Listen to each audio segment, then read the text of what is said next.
नमस्कार Imran technology YouTube channel दर्शकসকলে স্বাগতম জানাইছো আৰু লগতে আপোনালোকৰ মাজলৈ লৈ আছো কেইবাটা গুৰুত্বপূৰ্ণ খবৰ। আহক ভিডিঅটো আৰম্ভ কৰো। আজিৰ প্ৰথমটো খবৰ, ৰাজপথত অঘটন, দুখনকৈ বাহনত ভয়ংকৰ ঘটনা সংঘটিত হৈছে। ৰাষ্ট্ৰীয় ঘাইপথত ভয়ংকৰ ঘটনা, দাউধাউকৈ জ্বলি উঠিল দুখনকৈ বাহন।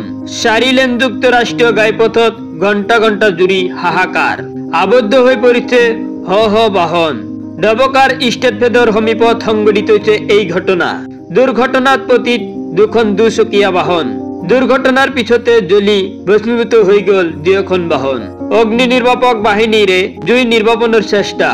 এই মুহূৰ্তত জনাবলৈ চেষ্টা কৰিছো আন এটা বিগ ব্ৰেকিং নিউজ। আগ্ৰাসুৰ প্ৰতিবাদত কঁপিছে নামনি অসম।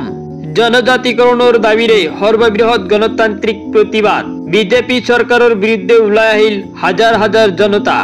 আগ্ৰাসু 10টাকৈ সংগঠনৰ উদ্যোগত বৃহৎ প্ৰতিবাদী কাৰ্যসূচী। জনজাতিকৰণ নিদিয়া পৰ্যন্ত ধাৰাবাহিক প্ৰতিবাদৰ হুংকাৰ। জনজাতিকৰণ নিদিলে ৰাষ্ট্ৰীয় ঘাইপথ অৰ্থনৈতিক অৱৰোধৰ হুংকাৰ দিয়া হৈছে।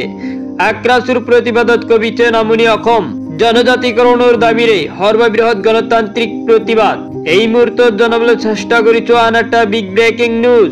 মুছলমান হোৱাৰ বাবে আমাক বাছি বাছি উচ্ছেদ চলাইছে। মুছলমানক টাৰ্গেট কৰি কিয় হাৰাশাস্তি কৰিব লাগে চৰকাৰে?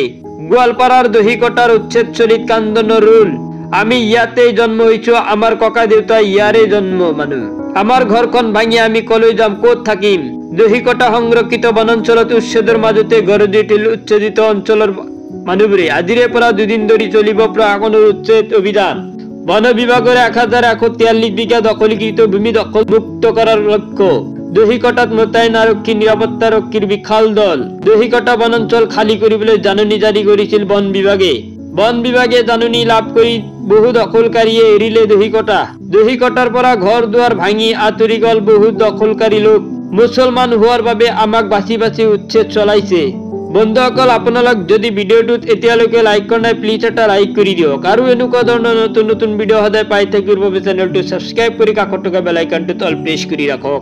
পৰৱৰ্তী খবৰ, জুবিন গাৰ্গৰ ৰহস্যজনক মৃত্যুৰ 7জন অভিযুক্তক পুনৰ ন্যায়িক জিম্মালৈ প্ৰেৰণ কৰা হৈছে। পুনৰ 14 দিনৰ ন্যায়িক জিম্মালৈ প্ৰেৰণ কৰা হৈছে 7জন অভিযুক্তক। আজি জুবিন গাৰ্গৰ ৰহস্যজনক মৃত্যুৰ ঘটনাৰ অভিযুক্তৰ ম্যাদ উকলিছিল। শ্যামকানু মহন্ত, সিদ্ধাৰ্থ শৰ্মা, অমৃতপ্ৰভা মহন্তকে ধৰি 7 অভিযুক্তৰ ম্যাদ উকলিছিল দেওবাৰে। বাক্সা আৰু হাফলং কাৰাগাৰত কাৰাবন্দী হৈ 7 অভিযুক্ত। দেওবাৰে ভিডিঅ' কনফাৰেন্সৰ জৰিয়তে সম্পূৰ্ণ শুনানি। এই মুহূৰ্তত জনাবলৈ চেষ্টা কৰিছো আন এটা বিগ ব্ৰেকিং নিউজ। অসম আৰক্ষীৰ SITত ভাষ্য প্ৰদান কৰিলে কণ্ঠশিল্পী জুবলি বৰুৱাই। সিদ্ধাৰ্থ শৰ্মা সন্দৰ্ভত জুবলিৰ ডাঙৰ মন্তব্য। ইপিনে ৰৈ ৰৈ বিনালে চিনেমাখনৰ পাইৰেচি সন্দৰ্ভত জুবলিয়ে ক'লে, অব্যাহত আছে জুবিন গাৰ্গৰ মৃত্যুৰ ৰহস্যৰ তদন্ত অব্যাহত ৰাখিছে অসম আৰক্ষীৰ SITয়ে।